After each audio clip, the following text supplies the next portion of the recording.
I know what abuse of power looks like. I have survived it. Public corruption assaults our trust in the efficient use of our taxes and the sense of justice we expect of government and its officials. Violent crime raises uncertainty for our family, our loved ones, and ourselves. But abuse of power, it is controlling, petrifying even. There is nothing more toxic nor more violative and imprisoning. And I state that even having been a survivor of child rape, often thought to be the greatest violation of a person. There is no secular power greater than the government, with a rare exception. Think about it. It is not hard to imagine how someone's abuse of power in government, and that is harnessing the awesome powers of the government against you, can damage you irrevocably. The government is the richest organization in either Guam or the CNMI. It commands the largest workforce. It has the power to make laws that limit us. It can arrest us and deprive us of freedom. And as we've seen during this pandemic, it can enjoin our lives to edicts on a whim. What can be done about it? Truly. How does one wronged by the government challenge its authority? Let's say you're on food stamps, and to keep your benefits rolling, you need to turn in continuance forms quarterly. It's not hard to imagine a bureaucrat losing your form. Then your food stamps run out. You call and you get upset. The government bureaucrat knows he made a mistake, so he covers it up by lying so he doesn't get in trouble. He says it was your fault. And because it is your fault, you can't renew for another quarter. You speak to his supervisor, but it's too late. He already told his story. His supervisor is protecting him. It's not hard to surmise after that the agency director will back up the supervisor. After all, that supervisor is bringing the dear Kelligman to the governor's next campaign pocket meeting. Who are you but a lowly resident on food stamps to challenge the system? The entire system wronged you, and there's nothing you can do about it. Take the more serious case of Nicole Chargaloff, who is pleading with the Civil Service Commission.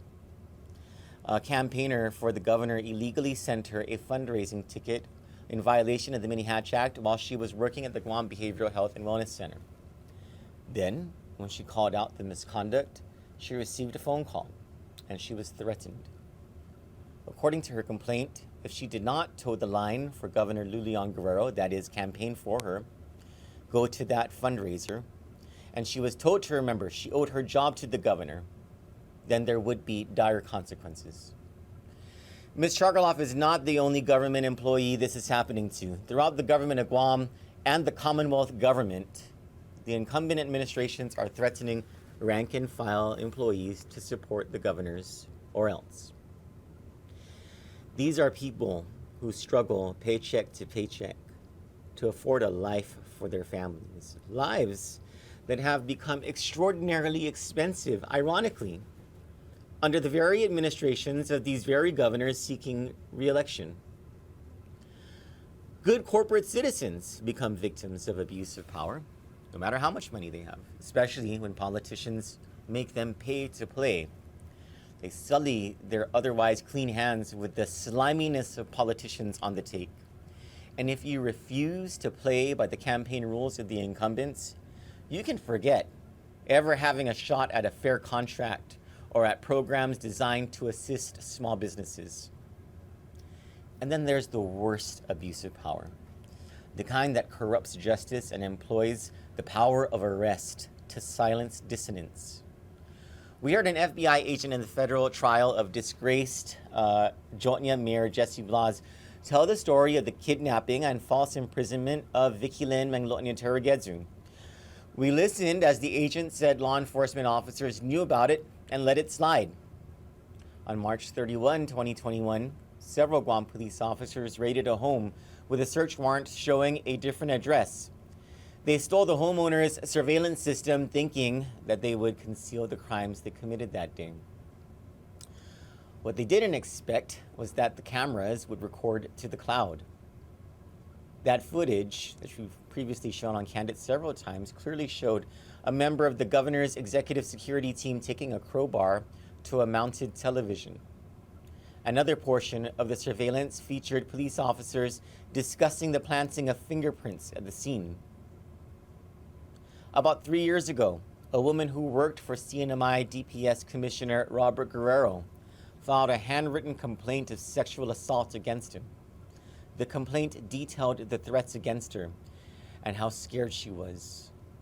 Despite this, nothing has ever come about from that complaint. Governor Ralph Torres refuses to discuss it at all. Police corruption, the ultimate abuse of power, continues to go unfettered and unpunished. Politics in the Mariana Islands are becoming disgusting and far removed from the culture our ancestors handed up to us. The political fields are cesspools of operatives doing the bidding of politicians who want to remain in power at all costs. Behind them is the awesome power of the government. Their abuse of that power is nearly omnipotent. For what are we in the lowly doldrums of the powerless and non-incumbent to do? But the answer is simple. The only reason these politicians resort to abusing power is because they're so scared of losing it. And nothing scares them more than an election, especially when they are so rabidly unpopular. These operatives and campaigners, they bully the rank and file and the common man and woman because they have no other way of staying in power. Because truly, they are scared of the power the collective everyday citizen in Guam and the Commonwealth have. And that power is harnessed on election day. The rare exception to the extraordinary power of government is the power within a free citizen who dispossesses the bonds applied by the bullies and stands up for herself and himself. Will you be that rare exception? In other words, will you be exceptional? Take it from me, a survivor of abuse of power, someone who has spent years entrenched in power politics. Nothing is more exhilarating, electrifying, or liberating than telling a politician to F off. Not much else in life rivals the absolute freedom of telling someone trying to extort you in politics that they can take their politics and shove it where the sun don't shine. For Kandit News, I'm Troy Torres. Have a nice day.